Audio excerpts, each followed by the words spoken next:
ఈ ఆస్తి అంతా మనకు దక్కాలి అంటే ఇదొక్కటే మార్గం. సరే, మరి ఇక మిగిలిందల్లా వాణ్ణి ఇంట్లోంచి పంపడమే. అయితే ముందు మీ అమ్మగారిని 4 రోజులు ఇంట్లో లేకుండా చేయాలి. అందుకు నువ్వు... అమ్మా, మీ అల్లుడు గారు నీతో ఏదో చెప్పాలనుకుంటున్నారు. ఏం లేదు అత్తయ్య గారు, సాంబయ్య చూస్తే ఒట్టి సోమరిపోతులా తయారవుతున్నాడు. మొన్నటికి మొన్న డబ్బులిచ్చి పట్నం నుంచి ఎరువులు తెమ్మంటే ఎడ్ల పందాలకు వెళ్ళొచ్చాడంట. ఇలా అయితే వాడు ఎప్పుడు బాగుపడతాడమ్మా? అటు పొలం పనులకి పనికిరాడు, ఇటు ఇంటి పనులకి పనికిరాడు. ఏం చేస్తామమ్మా, మీకు ముందు నుంచి చెబుతూనే ఉన్నాను. వాణ్ణి చిన్నప్పటినుంచి చూస్తున్నారు, మీరే ఏదో ఒకటి చెయ్యాలి. వాడు బాగుపడాలంటే ఒక్కటే మార్గం అత్తయ్య గారు. మీరు ఏమి అనుకోనంటే చెప్తాను. మీరు వాణ్ణి ఓ దారిలో తెస్తానంటే అంతకన్నా నాకు కావాల్సిందే ఉంటుంది. మీరు ఎలా చేయమంటే అలా చేస్తాను. కానివ్వండి. అలా అయితే వాడి చేత కొన్ని రోజులు వేరే కాపురం పెట్టించేద్దాంలే అమ్మా. నువ్వు కొన్ని రోజులు తీర్థయాత్రలకి వెళ్ళిరా, ఈలోపు మేం చూసుకుంటాం. సాంబయ్య, నీకో విషయం చెప్పాలరా.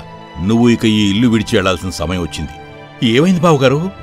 ఇల్లు విడిచి నేనెందుకెళ్ళాలి? ఎందుకేమిటి? ఈ ఇల్లు నాది. మీ నాన్న చనిపోయే ముందు ఇల్లుని పొలాన్ని మొత్తం అంతా తాకట్టు పెట్టి తన జల్సాలకు వాడుకున్నాడు.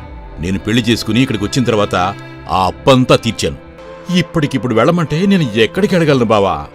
అమ్మ వచ్చే వరకు ఆగుదాం. ఇదంతా ముందే అమ్మకి తెలుసు. నువ్వు వేరే కాపురంలో ఉంటేనే బాగుపడతావనంది. అందుకే మేము ఈ నిర్ణయం తీసుకున్నాం.